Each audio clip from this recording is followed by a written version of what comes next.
this go away.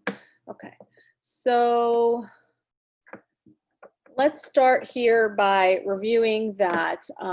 Again, you're going to have Newton's second law for rotation being that when we sum up all of the torques, they're going to be equal to the moment of inertia times your angular acceleration rate. If you go through lecture 22, you will see that the example that's given here goes through a crane lifting something up at a certain acceleration rate. And then what you're going to look at is both Newton's second law in the linear picture and Newton's second law for rotation in order to solve for the magnitude of the torque being exerted by the engine here. Okay, so go through that example if you haven't already, and you'll see how that works out. So then moving on, the second half of Unit 6 has to do with angular momentum. And so it should be no surprise we're getting all of these analogous quantities in the rotational picture to what we had in the linear picture. And so momentum is no exception. There's a rotational analog to that, which we call angular momentum. And what it is, it's related to the linear momentum, but like what we did with forces where we had a cross product that involved this R, we're going to also have another cross product here where the angular momentum is R cross P. So as with any cross product, this is going to be the product of R times P times the sine of the angle between them. So where this momentum is directed with respect to the radius of rotation is going to determine what the angular momentum is. Okay, now there's going to be some sign conventions to remember here that are basically the same kind of sign conventions that we had for angular velocity, where if we're moving in the counterclockwise direction, that will be our positive sign. If we're moving in the clockwise direction, that will be in a negative sign there. So it shouldn't be surprising then, the fact that this is the same sign convention, that somehow we're relating this to angular velocity. And in fact, angular momentum, in addition to equaling R cross P, also equals the moment of inertia times your angular velocity.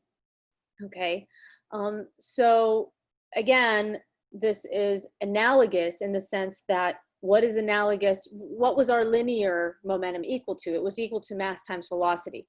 What's analogous to mass in the rotational picture? Well, that's moment of inertia. What's analogous to velocity in the rotational picture? Well, that's angular velocity. So again, a one-to-one replacement here where the angular momentum is equal to the moment of inertia times the angular velocity.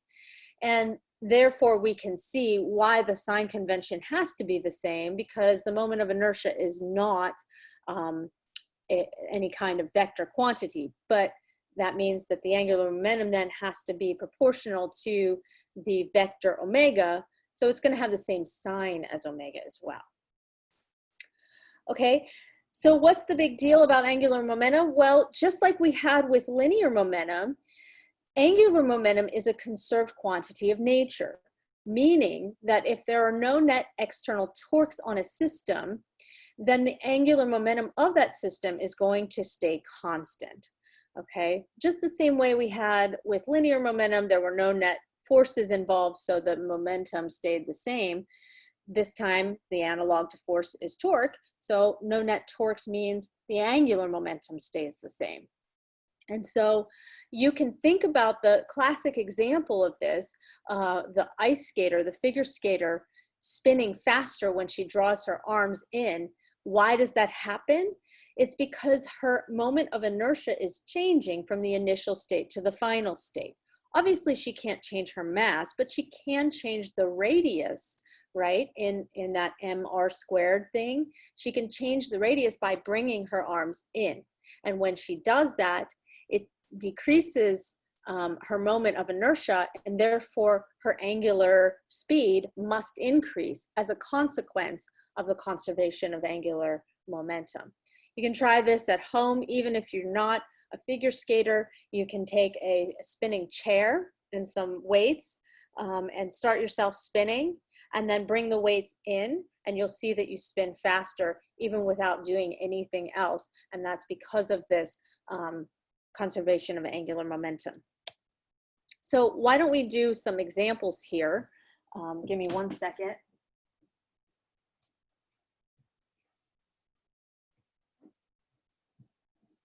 Sorry, I left my notes behind when I changed devices here. So this example here explores the formation of the solar system. And what we're looking at is all the mass that was sort of spread out in the early days of the solar system, eventually incorporated into the planets, for example, Neptune. And all that debris was originally shaped like a disk, so its moment of inertia is going to be different from later on whenever the matter is incorporated into, say, the planet Neptune, okay? So because we're changing that moment of inertia, then we should expect that the angular speed will change as well, and in fact it does. So let's see here if we identify some things that we know and don't know. First of all, we know what the mass of Neptune is right here. I guess I need to select a different color.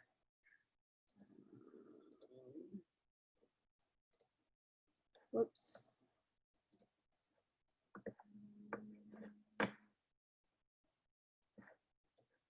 Yeah, why is it white? That's very odd. Okay, well, I'm just going to draw here.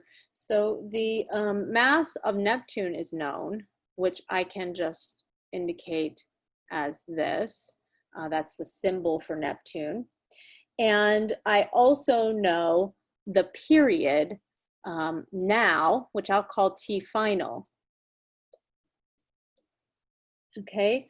I know what the radius is now of rotation based upon this 4.5 times 10 to the 9 kilometers. That's my radius now when things are no longer spread out. They're all incorporated into Neptune itself. And in the past, though, we were dealing with the same amount of mass. However, there was a different time period of rotation because the angular speed is going to have been different in the past. Also, things were spread out, so this average R initial is going to be different. So if I apply conservation of angular momentum, then the initial angular momentum of the system is going to equal the final angular momentum of the system, which is to say that my moment of inertia in the initial state times my angular speed initial is going to equal my I times omega in the final state. Now, I'm not given any omegas here, but I am given time periods.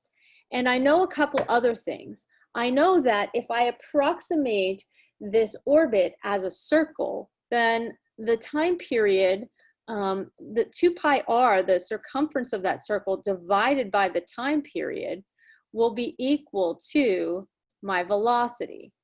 And I know that velocity relates to angular velocity by this equation here. So I can solve then for the time period as being equal to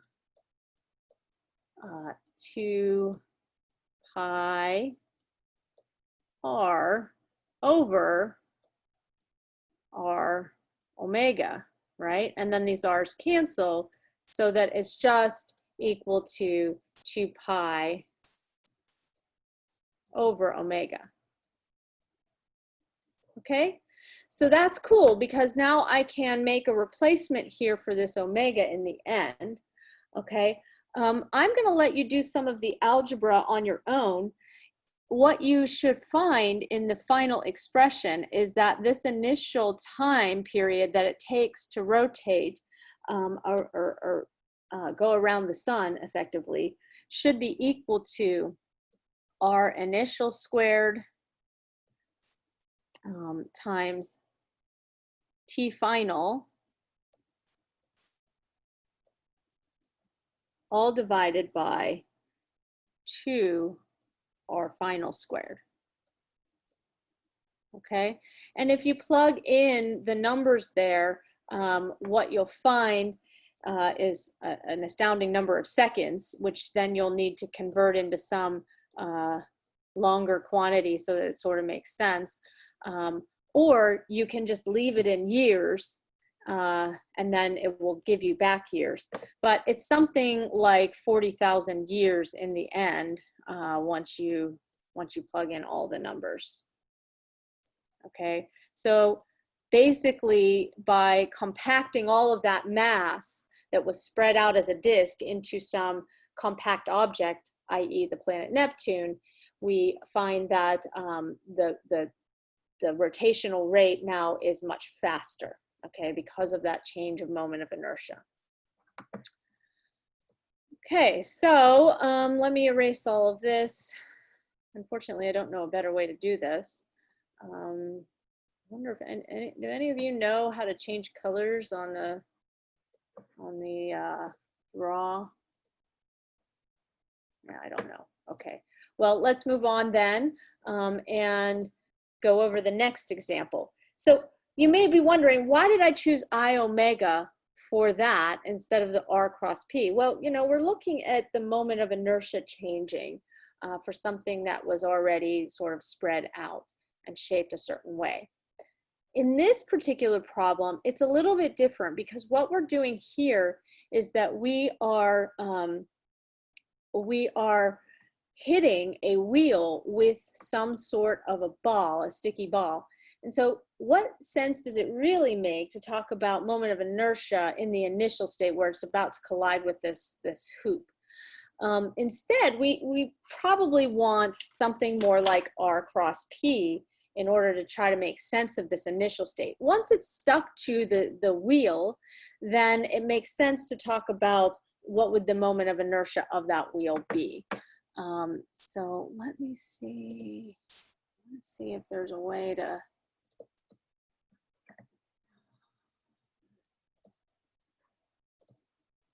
see in the chat. Okay, no one knows how to change the color here, do they? Because I think writing white on tan is not going to turn out so well. Change annotation colors. Let's see.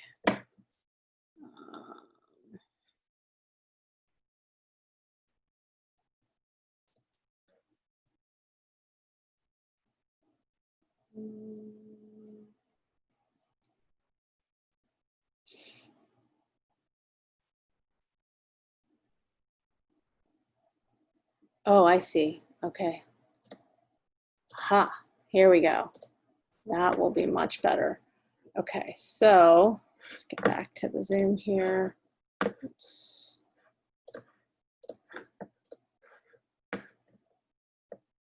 Okay, sorry for the delay there. I got a better draw tool now.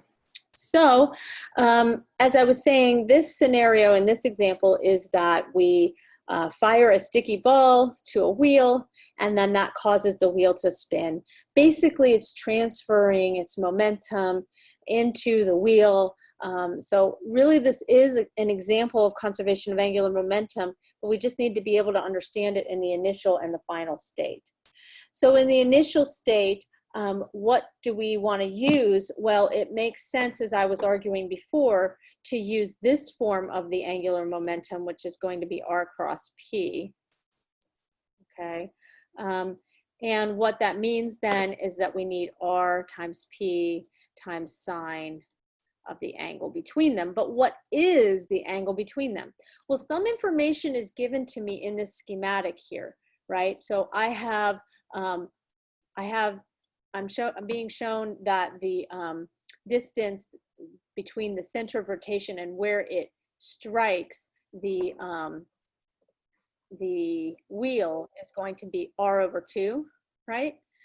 And then I also know what the radius of the wheel is. So if I take all of those facts and I break them down, what I'll find is that this essentially means that I can determine what sine of theta is, right? If I draw a little picture here, I can see that I have an angle theta here and an angle theta here, right? These are alternate interior angles, so they must be the same. So this angle that this makes with r, theta, is related to this r/2 that was already told to me, and the radius of the wheel, right? So that opposite over hypotenuse argues that this should be r/2 over r, and the r's cancel nicely, and we get 1/2. Which means that the angular momentum of the ball just right when it's about to collide with the wheel is just going to be 1/2 times the mass of that ball times v times r. Okay, so we get that 1/2 for the sine of theta. Okay, so then, just erasing all this, moving on then to the next question. This is where, again, I would use some sort of a clicker question if we were in a classroom situation. But what I want to know is what the angular momentum will be in the final state after it hits the wheel and sticks to it. Well, I've got to include the angular momentum of the wheel, which I can treat as a hoop, plus the angular momentum of the particle. So the total angular momentum then will be the angular momentum of a hoop plus the angular momentum of a particle. Okay, and if you look up what that is on a table, a particle is always just going to be mr².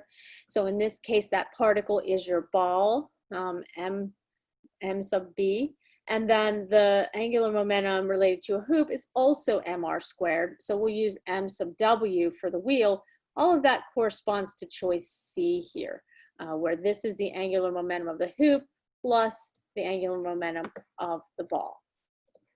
Okay, so that's the final state for the angular momentum. Then what we need is to apply the law of conservation of angular momentum and say that because there's no other net external torques, this initial angular momentum has to equal the final angular momentum. So when we set up that equality, here's my initial angular momentum, here's my final angular momentum. And if I solve then for the final angular speed, which is what I was looking for, what I should find in the end is 0.12 radians per second. Okay, so does anybody have any questions on lecture 23? As I was saying before, lecture 24 just kind of goes over a few more examples with conservation of angular momentum. So for extra practice on that, you should make sure that you look at lecture 24 as well.